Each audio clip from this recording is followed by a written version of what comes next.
وانان يوم مخلوقها جما نديه يا ربي خو تنافي نقوز ياما ملكي لقاتو سبيرا تنافي نقوز ياما يا رحمن يا رحيم دريس سينه دروما يا مخالق وانان يوم مخلوقها جما نديه يا ربي خو تنافي نقوز ياما ملكي لقاتو سبيرا تنافي نقوز ياما بسم الله الحمد لله مكا ربي تنجل قوي ربي خود رئيس موتي إسلام ما نولو قوي إسلام ما فايجرو كفري في شركي والدبي جبا مسلمون نمرتو شركي ربي خير جبه بسم الله جئين جل قبه وفي مكا ساول قبه جل قبه مكا خير به برخومان برادوي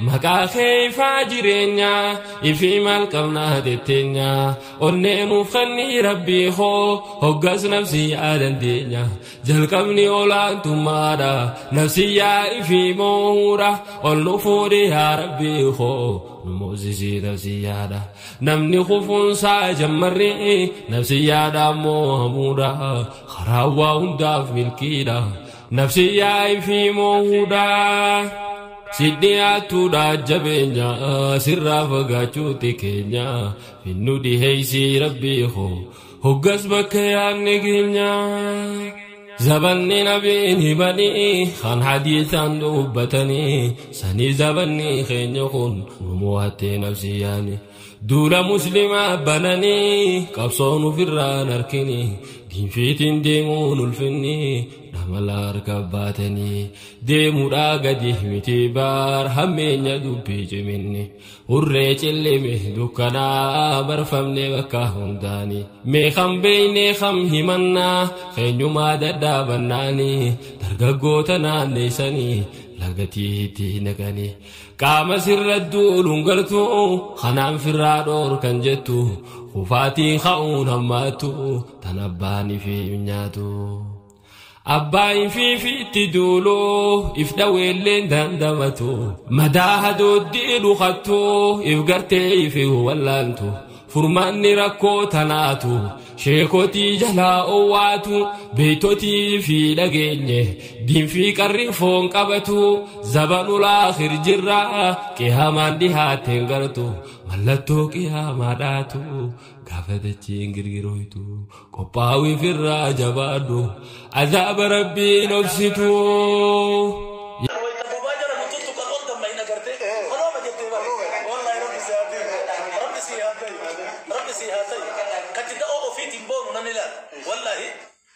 مجاربو عبد السريفو عبد السلام تبدا اخراج اباك يا فارا ما نكدا يدكم شندا بديجر كما شرب سي هاكن رب سي هاكن وجول سجاده لفاتنا غبا فبو كلو لمي اورمو ان تشهادان نكبد ايسيتي توبن وعملنا ما هورت باذن الله الكريم تولي زمزم سني جوهر زمزم سني جوهر دوغا تمر سني دمالو بديكا با كامل عبد الله بشر يا دمر رب سي هذا يا دمر رب سي هذا شو اللي بردكنا كامل عبد الله بشر كما قال جد رب سي هاكين قول والله رب سي هاكين دروم خمسة إن شاء الله خمسة المسوف يا كما سدين سديه سديت اللي عندنا قولا كم سديت ما دي بيسايو رب كده رب سي هاكين رب سي هاكين رب سي هاكين لا فكوان جد والله دي بتبرع قرانا حسن سازيتي وفي كنا دي جارتي تيو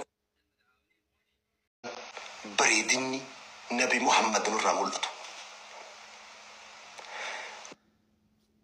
ويا جماعة قف الصلوات أبو ساو قولونك فكفتة دم فكفتة جرهك قدام فكفتة صلوات أبو سونك هي كتكون قباتو كونسرتين أتنداي نجيلو دتشة موسيقى هند أرجمتا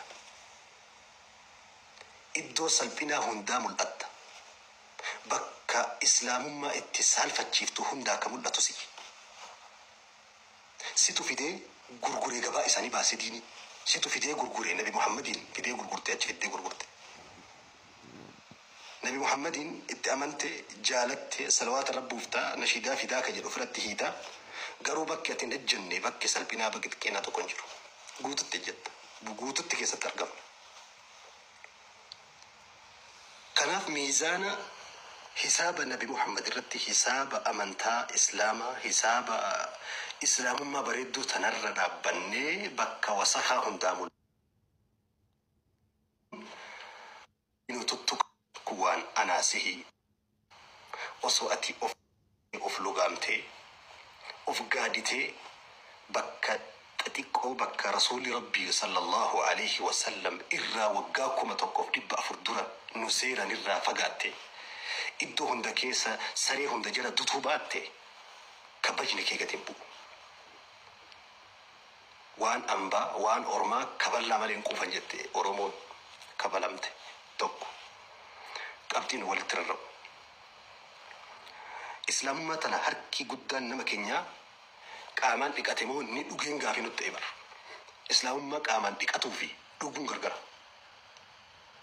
Wanti gubbaa lafaa irratti naqame yoo fidanii waa itti jiisanii irraa dhiqama. Wanni gubbarra naqame irraa dhiqama. Wanni gubbarratti naqame wanni gubbarra dibame homa xiqqoo namarraa dhiqama. Islaamummaan tuni nuti gadi dhuynee lafaa fi nafaa fi lafee teennaa fi dhukaa fi dhiiga kennaa fi morgayaa fi hidda kennaa walitti makamtee dura gaafii. Ummanni yeroo muuziqaan bahu islaamummaa gadi dhiisu wayita ajandaan faallaa rasuula rabbii dhufu waan fokkattuu hunda keessaa mul'atu akka simbirree girr jedhee garanatti ummanni kun dhuguma islaamummaa qaamaan dhiqate moo irra qofa akka kalaraatti dibate moo numa dhugeen gaafiidha. Kanatu bakka salphinaa xiqqeennaa hunda dhaabbachutu rasuula rabbii akka arrabsiisan godhe keessaa tokkosi. Bakka hunda argamta. Erga hordoftoonni isaa hashaa, baala, hansaraa, qoola, qoshaa bakka hundaa mul'attu taate Muhammad masantu laafaadha sin jetti ambi. Wanni isaan sirraa dubbisan kitaabni jarriin warra amantaa biraanurraa dubbisanii kitaabni isaan dubbisan hin jiru. Harki guddaan nu dubbisan kitaabni guddaan isaanii nuhi jecha keeti gocha keeti adeemsa keeti sheekarraa qabee aalimarraa qabee warra waa himurraa qabee hordoftoota nama xabi'ii akkanuma jiraaturraa qabee gabaa keessatti bakka dhaabbattutti bittaa gurgurtaa keessatti konkolaataa ooftu keessatti waan hooggantu keessatti amala gadhee yoo sirraa arganii erga wanni kun ummanni kun kana ta'e nabiyyichumatu rakkoo qaba sin jedha ambi achi silaalee tokko kana waan wal qabatu. Lammaffaa amantaa warra kiristaanaa ta'a. Amantaalee duutitti xiqqaata. Hafuura isaa kutaa turtii malee adamsaa gadi gadhoon akkanaa rasuula nu arrabsaa. Yoo of hin kabachiifne yeroo kamuu ni boossaa. Dhimmi kun seeraa olii amantiin miti qoosaa. Waan dubbatu beeka namni qabu sonaa jallataa dadhabne warra sammuun onaa kan kabaja fedhu namallee kabaja daangaa walii eeguu amantii ajaja. Muslimni dhugaadha dhaabbatee laalu badii wanti nu qabnu hunduu amantii teennaa gati. Tarkaanfiin har'a dhufu isa biroollee dhaabaa deebii gahaa haalaan nu qooda kenna shabaaba. Obsinee garaan laannu kan amantii nu jibbu barnoota laatuu qabna warra wal duukaa sirbu. Gartokkee qaama isaa osoo inni ilaalu ciraa akka hunduu daawwatutu baasaa allaattii hiraa tasaa hidhamuun qabu hanqisaatii hambisaa foon qaama isaarra jiru zayitii ho'aan damtisaa. Sooshaal miidiyaan kun dabeessas godhe goota tarkaanfiin nu fudhannu akka ta'u barnoota. Fidaaka abii wa ummii yaa rasuulallah sallallahu alayhi wa sallam.